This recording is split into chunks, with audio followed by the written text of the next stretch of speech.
construyó una policía eficaz y confiable. Hace unos días lo dijo Felipe Calderón. Bien he dicho una y otra vez que el tiempo nos pone a todo y a todos en el lugar en el que nos merecemos.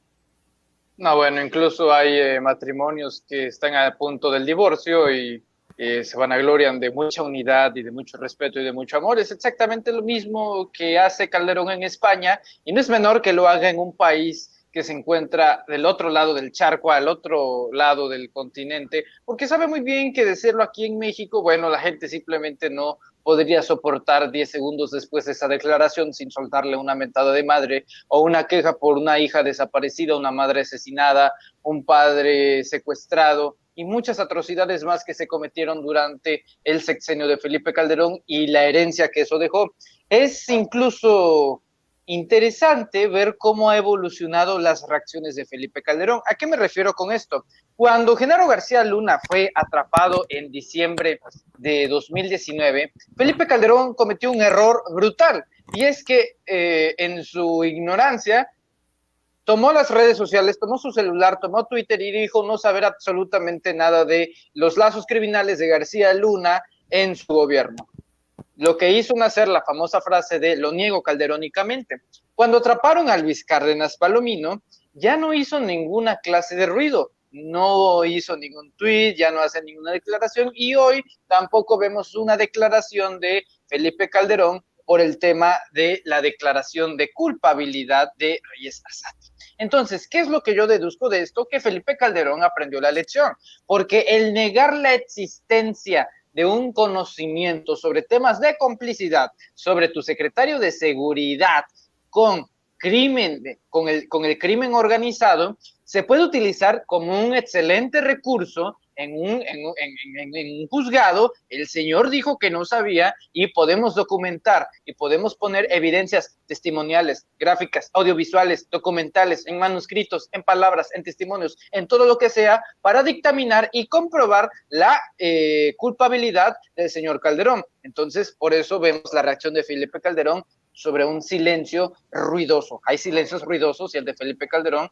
pues es uno en el que ya nos tiene acostumbrados. No esperemos una reacción de Calderón. Después de lo de García Luna ya sabe que no debe de hablar de este tipo de cosas, pero sí hay que hacer ruido mediático. Está cayendo los esquemas y las estructuras de la seguridad de Calderón. Es un fracaso por donde le quieran ver. Entonces Calderón tiene dos opciones: o actuar como no sabía y pasar a la historia como un inepto, o que la justicia, ya sea de Estados Unidos o México, compruebe que sí sabía, que en efecto Calderón sí sabía y le diga a la historia del mundo que Calderón era un presidente que tenía un narcoestado. Que tenía un narcogobierno. Oye, a ver, yo no sé si el presidente Andrés Manuel López Obrador fue informado de esta declaratoria de culpabilidad que se venía por parte de Iván Reyes Arzate, pero queda también una declaración desde la mañanera del presidente Andrés Manuel López Obrador, quien recomendó a quienes van a gobernar un estado o municipio poner en buenas manos el mando de la seguridad pública para evitar lo que era común antes, que la delincuencia tome el control de la policía. Esto fue lo que dijo el presidente Andrés Manuel López Obrador. Siempre les recomiendo respetuosamente a quienes van a gobernar que cuiden ese cargo, que cuiden a la persona que va a ocupar ese cargo. Y también les recomiendo que consulten tanto a el almirante Ojeda, secretario de Marina, como al general Sandoval, para que se tengan personas honestas, íntegras, honestas, repito, incorruptibles, y que se evite lo que era muy común antes, que la delincuencia tenía el control de las policías. en los estados y en los municipios.